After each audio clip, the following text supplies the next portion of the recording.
एक बिंदु से एक अन्य बिंदु तक एक सीधी रेखा खींची जा सकती है। दो दिए गए भिन्न बिंदुओं से होकर एक अद्वितीय रेखा खींची जा सकती है। यूक्लिड की दूसरी अभिधारणा जो है क्या है कि एक शांत रेखा को अनिश्चित रूप से बढ़ाया जा सकता है। किसी केंद्र और किसी त्रिज्या से एक वृत्त खींची जा सकती है। यूक्लिड की चौथा अभिधारणा में बोल रहे हैं कि सभी समकोण एक दूसरे के क्या होते हैं, बराबर होते हैं। समांतर कब होगा, जब दोनों कोणों का जोड़ 180 होगा। दो रेखाएं के बीच एक मतलब सीधी रेखा गिर करके हेलो दोस्तों, आज की इस वीडियो में मैं आप लोगों के बीच एक नया लेसन को लेकर के आया हूं जिसका नाम है यूक्लिड की ज्यामितीय भूमिका।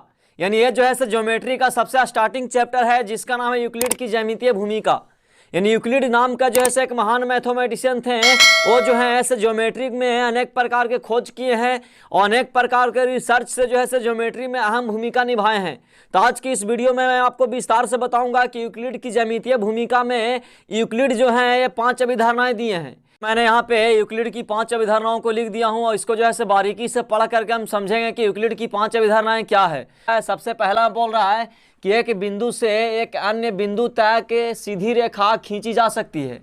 यानी कहने का मतलब है कि एक बिंदु से एक अन्य बिंदु तक एक सीधी रेखा खींची जा सकती है। अर्थात क्या, तो दो दिए गए भिन्न बिंदुओं से होकर एक अद्वितीय रेखा खींची जा सकती है। जैसे मान लीजिए कि यहाँ पे एक बिंदु P लेते हैं और यहाँ पे एक बिंदु जो है हम यहाँ से Q लेते हैं। अब बोल रहा है कि एक बिंदु से एक अन्य बिंदु तक एक सीधी रेखा खींची जा सकती है। यहाँ पे बिंदु P से लेकर के बिंदु Q, ये दोनों को मिलाएंगे तो ये क्या होगा, सीधी रेखा खिंचाएगा। तो हम दूसरे शब्दों में ये भी बोल सकते हैं कि दो भिन्न बिंदुओं से एक अद्वितीय रेखा खींची जा सकती है। यानी जैसे यूक्लिड की पहला अभिधारणा है। दूसरा अभिधारणा में बोल रहा है कि एक शांत रेखा को अनिश्चित रूप से बढ़ाया जा सकता है कि एक रेखा जो है यहाँ पे क्या है, PQ है, ये आपका PQ रेखा हो गया। क्या बोल रहा है कि एक शांत रेखा को अनिश्चित रूप से बढ़ाया जा सकता है। यूक्लिड की दूसरी अभिधारणाएं जो है क्या है कि एक शांत रेखा को अनिश्चित रूप से बढ़ाया जा सकता है। जैसे मान लीजिए कि PQ जो है क्या है, रेखा है। जैसे हमने पहले बताया कि एक रेखा को बनाने के लिए कम से कम 2 बिंदुओं का होना आवश्यक है। 2 बिंदुओं से मिल करके जो है एक रेखा बनती है। अब बोल रहा है कि दूसरा में कि एक रेखा को अनिश्चित रूप से बढ़ाया जा सकता है। एक शांत रेखा को, शांत मतलब है कि जैसे मान लीजिए कि रेखा है, अगर रेखा को शांत किया गया, शांत मतलब यहाँ पे एरो का चिन्ह दे करके, तीर का चिन्ह दे करके इधर और दोनों तरफ जो है क्या इसको शांत किया गया। शांत मतलब है कि इसको इतना पर जो है रोका गया है। इसको जो है एक शांत रेखा इसलिए बोलेंगे क्योंकि यहाँ जो है इसको शांत किया गया। शांत मतलब है कि इसको जो है यहाँ पे एक रोका गया है। लेकिन याद रखिएगा कि कोई भी रेखा जो है निश्चित रूप से हम बढ़ा सकते हैं उसको, क्योंकि इसको जो है एक लिमिट में रोका गया है, आवश्यकता अनुसार जो है यहाँ पे रोका गया है। लेकिन जैसे ही अगर मान लीजिए इसको हम बढ़ाना चाहें तो इसको जो है आप मिटा करके यहाँ बढ़ा सकते हैं। इसको जो है इधर से भी आप इधर बढ़ा सकते हैं। इसकी एक शांत रेखा को अनिश्चित रूप से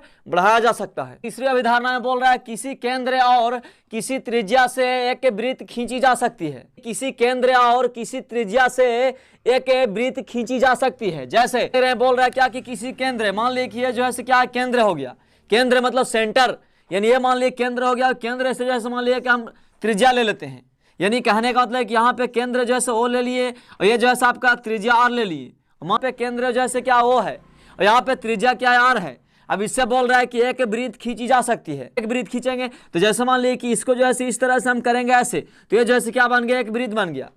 इसका मतलब हुआ यानी यूक्लिड की तीसरी अभिधारणा जो है क्या है, तीसरी अभिधारणा बताए हैं एक केंद्र और एक त्रिज्या से जो है क्या होगा, एक वृत्त खींची जा सकती है। चौथा में देखते हैं। चौथा में बोल रहा है कि सभी समकोण एक दूसरे के बराबर होते हैं। जैसा कि आप जानते हैं कि समकोण का मतलब होता है राइट एंगल, यानी कहने का मतलब 90 डिग्री। जैसे मान लीजिए कि एक समकोण त्रिभुज यहाँ पे ड्रॉ करते हैं। अब एक समकोण त्रिभुज हो गया, अब इसका नाम हम देते हैं ABC। अब एक समकोण त्रिभुज जैसे यहाँ पे बनाते हैं, इसका हम नाम देते हैं PQR। अब यहाँ पे समकोण है और यहाँ पे कहा है ये भी समकोण है। एक और ले लेते हैं, एक और जिसका नाम देते हैं DEF। यूक्लिड की चौथा अभिधारणाएं में बोल रहे हैं कि सभी समकोण एक दूसरे के क्या होते हैं, बराबर होते हैं। जैसा कि आप जानते हैं समकोण का मतलब तो 90 डिग्री यानी राइट एंगल। अब बोल रहा है कि सभी समकोण एक दूसरे के बराबर होते हैं। समझना यहाँ पे चलेंगे, यहाँ पे देख रहे हैं कि 3 समकोण त्रिभुज को लिया गया। तीनों समकोण त्रिभुज में हमको चेक करना है कि सभी समकोण जो है एक दूसरे के बराबर होते हैं या नहीं होते हैं। यानी कहने का मतलब कि यहाँ पे तीनों त्रिभुज देख रहे हैं कि एक दूसरे का जो है बराबर नहीं है।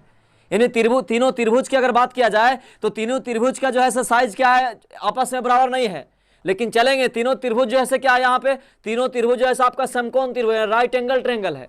अब यहाँ पे चलना है कि तीनों त्रिभुज जो है समकोण है, लेकिन तीनों त्रिभुज जो है आपस में क्या बराबर नहीं है। लेकिन आपस में बराबर नहीं है, तो उससे मतलब नहीं। देखना यहाँ पे है कि यहाँ पे समकोण बन रहा है तो कितना हो रहा है 90 डिग्री, यानी समकोण का होता है 90 डिग्री। ट्रायंगल का साइज जो है छोटा हो या बड़ा हो, अगर ट्रायंगल अगर समकोण होगा तो इसका मतलब है कि समकोण त्रिभुज की सभी समकोण जो है आपस में क्या होते हैं, बराबर होते हैं। यानी कहने का मतलब है कि अगर छोटा त्रिभुज है तो यहाँ पे समकोण 90 बनेगा, यानी 90 बनेगा। तो ये बड़ा त्रिभुज भी होगा तो भी यहाँ पे 90 ही बनेगा। ये अगर मान लीजिए छोटा रहेगा तो भी क्या होगा, 90 ही बनेगा। कि चौथा विधारणाएं में हमको जानना है कि सभी समकोण जो है आपस में क्या होते हैं, बराबर होते हैं। अब यहाँ पे देखेंगे पांचवा विधारणाएं। देखिए यहाँ पे बोल रहा है कि यदि एक सीधी रेखा दो सीधी रेखाओं पर गिरकर, यानी एक सीधी रेखा दो सीधी रेखाओं पर गिरकर, तो सबसे पहले क्या करना है कि हम यहाँ पे दो सीधी रेखाएं ले लेते हैं।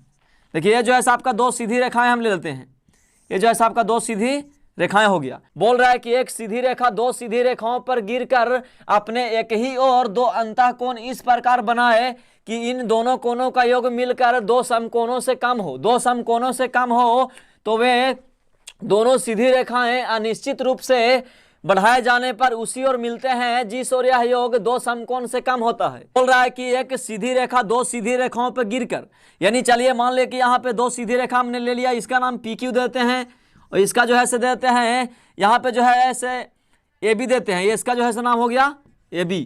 अब चलिए यहाँ पे मान लीजिए कि ये जो है से MN क्या है, एक रेखा गिरा है, यानी यहाँ पे चलिए नाम देते हैं M और इसका नाम देते हैं N। कहने का मतलब है कि यहाँ पे PQ और AB जो है से दो क्या है, सीधी रेखा है। ये दो सीधी रेखाओं पे MN जो है से एक सीधी रेखा जो है इस पे गिरा है।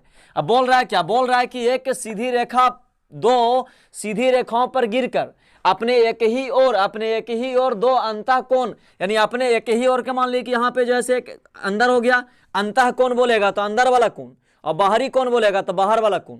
चलेंगे, बोल रहा है कि एक सीधी रेखा दो सीधी रेखाओं पर गिरकर अपने एक ही ओर अंतःकोण इस प्रकार बनाए। इसका मतलब हुआ कि ये मान लीजिए कि अंतःकोण होगा, इसके इधर जो है क्या, ये भी अंतःकोण हो गया। अब ये इस प्रकार बनाए कि इस दोनों कोणों का जोड़, यानी दोनों कोणों का जोड़ने के बाद जो है क्या हो, 180 से कम हो, यानी दो समकोणों से कम हो। कि आप जानते हैं कि एक समकोण का वैल्यू जो है कितना होता है, 90 डिग्री। तो एक समकोण का वैल्यू 90 डिग्री होगा तो दो समकोण का वैल्यू कितना होगा, यानी 180 होगा। तो बोल रहा है कि दोनों कोणों का जोड़ कितना हो, तो दो समकोण से कम हो, यानी 180 से क्या हो, कम हो। तो बोल रहा है कि दो समकोण से कम होगा तो यदि, तो बोल रहा है कि दोनों रेखाओं को, यानी कहने का मतलब है कि दोनों सीधी रेखाएं अनिश्चित रूप से बढ़ाए जाने पर उसी ओर मिलते हैं जिस ओर क्या होगा, या दो समकोण से कम होता है। यानी कहने का मतलब समझिए बारीकी से, यहाँ पे क्या बोल रहा है, बोल रहा है कि दो सीधी रेखाओं, बोल रहा है कि दो सीधी रेखाएं पे एक रेखा जो है इस प्रकार मतलब गिरती है, यानी एक इस प्रकार गिरती है और गिरने के बाद जो है अंतःकोण, यानी दो अंतःकोण इस प्रकार बनाती है कि दोनों का जोड़ कितना 180 से कम होगा, यानी दो समकोण से कम होगा। अब समझने वाली बात है, जैसे यहाँ पे मान लीजिए कि ये जो है कोण आपका कितना हो गया, एक कोण जो है मान लीजिए कि 120 हो गया। चलते हैं यहाँ पे, एक कोण मान लीजिए 120 हो गया तो ये कितना होगा, अब ये वाला मान लीजिए कि 120 हो गया तो ये कितना होगा, 60 डिग्री होगा। अब ये 60 डिग्री हो गया। अब देख रहे हैं कि यहाँ पे 120 तो ये भी कितना होगा, 120 होगा, 120 हो जाएगा। लेकिन यहाँ पे देख रहे हैं कि ऐसा नहीं होना चाहिए, यानी कहने का मतलब है कि दोनों को जोड़ करके 180 नहीं होना चाहिए। अब दोनों को जोड़ करके जब 180 नहीं होगा तो जाहिर सी बात है कि ये जो दोनों रेखाएं जो है क्या होगा, एक दूसरे का समांतर नहीं होगा। समांतर कब होगा, जब दोनों कोणों का जोड़ 180 होगा। दो रेखाएं के बीच एक मतलब सीधी रेखा गिर करके दो अंतःकोणों का जोड़ 180 से कम बनाएगा, तो इसका मतलब यह हुआ कि PQ और AB दोनों रेखा जो है एक दूसरे का समांतर नहीं है। समांतर नहीं है अर्थात जो है क्या होगा कि इधर जो है झुका हुआ है, यह हल्का जो है झुका हुआ है। अब जब हल्का झुका हुआ तो इसको अनिश्चित रूप से बढ़ाइएगा तो क्या होगा, एक दूसरे का क्या होगा, मिल जाएगा। तो वही बोल रहा है कि ये जो है उधर ही मिलेगा, यानी कहने का मतलब उसी साइड मिलेगा जिस साइड जो है इस तरह का एंगल बनेगा जो दो समकोणों से कम होगा। तो चलिए इस वीडियो में हमने विस्तार से बताया कि ये जो है यूक्लिड की 5 अभिधारणाएं कौन कौन है। यूक्लिड की 5 अभिधारणाएं को हम ज्योमेट्री में किस तरह से इस्तेमाल करेंगे उसको जो है आगे हम बताएंगे आपको। तो चलिए इस वीडियो को मैं यहीं पे खत्म करता हूं। धन्यवाद।